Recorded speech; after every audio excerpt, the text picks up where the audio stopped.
So in this video I'd like to show you how to examine the new type of killer cases, which are when the killer uses a rifle to shoot from a distance. Okay, so in this video I snuck into the apartment of the victim.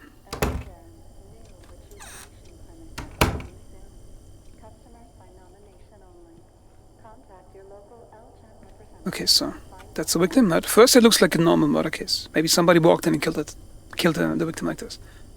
But if you examine closer, notice the victim is facing the window, which means the victim likely fell over backwards like that. You see blood splatters over here, on the ceiling, and a huge amount of blood splatters up here. And if you look close, notice here that thing. That's not a blood splatter. You have to get closer. No. Large caliber bullet hole. Okay, let's examine that piece. Caused by a 309 or deer slug. Okay, let's mark this piece.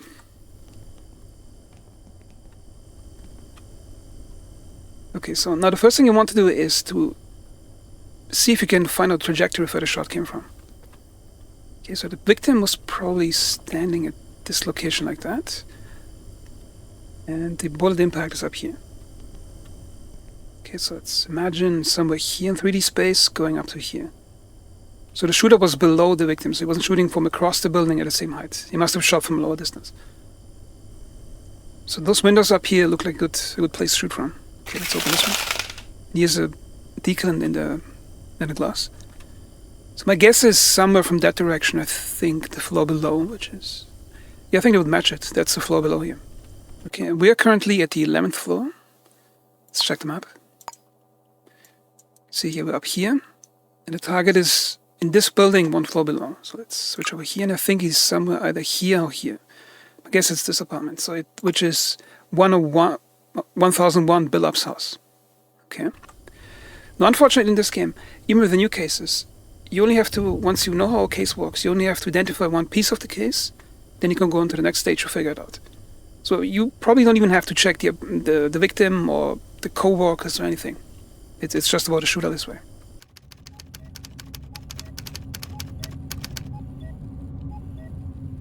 Okay, now I've sneaked into the apartment where I think the shooter was. Okay, let's see.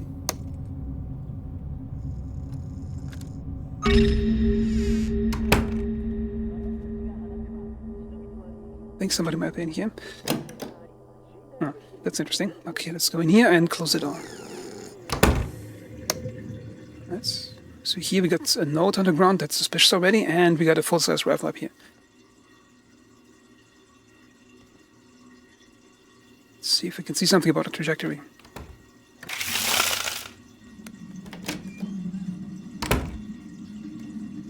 Okay, didn't see me.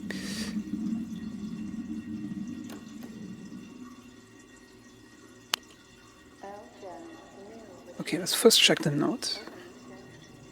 Actually, let's check the rifle first. Okay, it's a Hamilton rifle. Check the fingerprints. Type AC. Likely from the shooter if he touched the rifle. Let's check the rifle itself. Matches the caliber, and it's probably from the shooter because nobody else has a rifle lying around in the bathroom like that. Okay, now let's take the note. Tax records. Bruges Ironmongers, rifle bought, paid by JS. Thank you. Let's mark that. Let's get out of the place.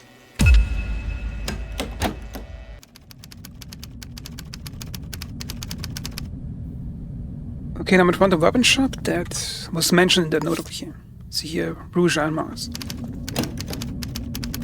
But to not make the video too long, I'm just going to brute force it. I'm just going to walk in here. Sales records. Pin them down. And notice here, Hamilton rifle, paid for by JS. You see a date when they bought it. So that's one route you can take. You can check the security cameras in the building. If you find them and see if a person walked through, and then use the face to cross-check against the database in the government. Oh, to not make this video too long, I'm just going to go directly for the government database.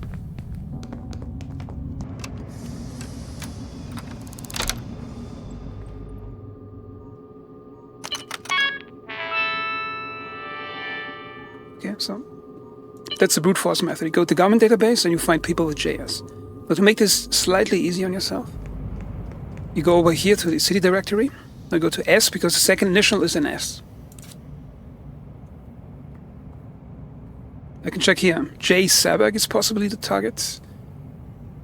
J. Sanders. Anything with the J in the S category over here. You can see J. Schultz. Do you have any more? J. Strickland. Okay, so now in order to not make the video too long, I'm going to just only show you 2 of them. Okay, let's type in Strickland. G.U. Strickland. Let's print it out. Type AE, so that's not the bring up that I'm looking for. So that person isn't the killer. And now the first one was Sabak. Let's try this one.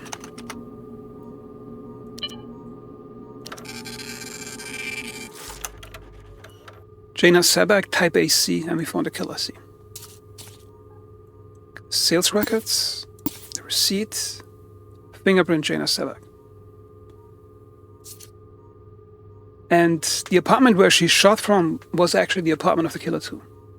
So I haven't played enough cases to know whether the killer always shoots from his own apartment or if he sneaks into other people's apartments to do it. So, and that's how you solve those cases.